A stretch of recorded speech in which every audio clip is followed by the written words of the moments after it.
మెదక్ జిల్లా టేక్మాల్ మండల కేంద్రంలోని గిరిజన బాలికల ఆశ్రమ పాఠశాలలో శుక్రవారం అంతర్జాతీయ ఆదివాసీ దినోత్సవం గిరిజన నాయకులు ఘనంగా నిర్వహించారు. గిరిజనుల ఆరాధ్య దైవమైన సేవాలాల్ మహారాజ్ కొమురం భీం చిత్రపటాలకు జిల్లా బంజారా సేవాలాల్ సంఘం అధ్యక్షులు రమేష్ నాయక్ విద్యార్థులతో కలిసి పూలమాలలు వేసి ఘనంగా నివాళులర్పించారు. అనంతరం విద్యార్థులు గిరిజన వేషధారణతో సాంస్కృతిక కార్యక్రమాలు నిర్వహించారు. ఈ సందర్భంగా గిరిజన నాయకులు మాట్లాడుతూ గిరిజన హక్కుల పరిరక్షణ కోసం ఎల్లవేళలా కృషి చేస్తామని తెలిపారు. ఈ కార్యక్రమంలో గిరిజన బాలికల ఆశ్రమ పాఠశాల వార్డెన్ లలిత, మారుతి, నరేందర్, కృష్ణ ప్రసాద్, ఫాతిమా, సోని, రంజిత, రియానా, లాల్ నాయక్, రాజు, శ్రీనివాస్, మోహన్, చంద్రశేఖర్, వసంత్, విఠల్, విద్యార్థులు తదితరులు పాల్గొన్నారు.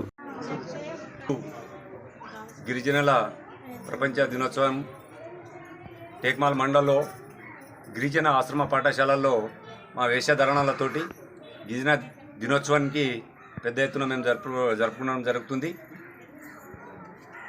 మా గిరిజనుల సమస్యలు ఏమైనా ఈ గవర్నమెంట్ దృష్టికి పోయి మా గిరిజనులకు గుర్తింపుగా మాకు ప్రతి ఒక్కటి చేయాలని ప్రభుత్వాన్ని కూడా మేము కోరుకుంటున్నాము.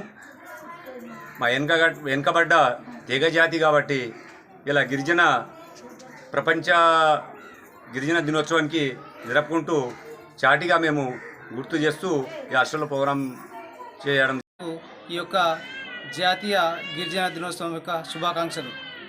ఇక్కడ భారతదేశంలో ఉన్నటువంటి 12 కోట్ల నుంచి 16 కోట్ల వరకు ఉన్నటువంటి ఈ యొక్క గిరిజన జాతికి సంబంధించినటువంటి వేషధారణతోని ఎక్కడో మారుమూల ప్రాంతంలో ఉన్నటువంటి గిరిజనుల యొక్క ఎన్నో రోజుల నుంచి గుర్తింపు లేనటువంటి యొక్క పండుగను ఇప్పుడు అభివృద్ధి చెందుతూ గుర్తింపు చెందుతూ ఉన్నారు.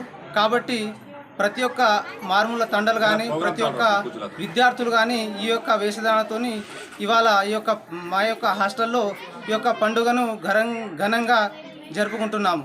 కాబట్టి ఇక్కడ చుట్టుపక్కల ఉన్నటువంటి గ్రామ పెద్దలు కూడా మా యొక్క హాస్టల్కు వచ్చి ఈ యొక్క గిరిజన యొక్క ఆదివాసీ దినోత్సవాన్ని ఘనంగా జరుపుకున్నందుకు మాకు చాలా సంతోషంగా ఉంది. దాని తరపు నుంచి మా యొక్క హాస్టల్ తరపు నుంచి నేను వాళ్లకు శుభాకాంక్షలు తెలియజేస్తున్నాను. మరిన్ని అప్డేట్స్ కోసం మా ఛానల్ని సబ్స్క్రైబ్ చేయండి.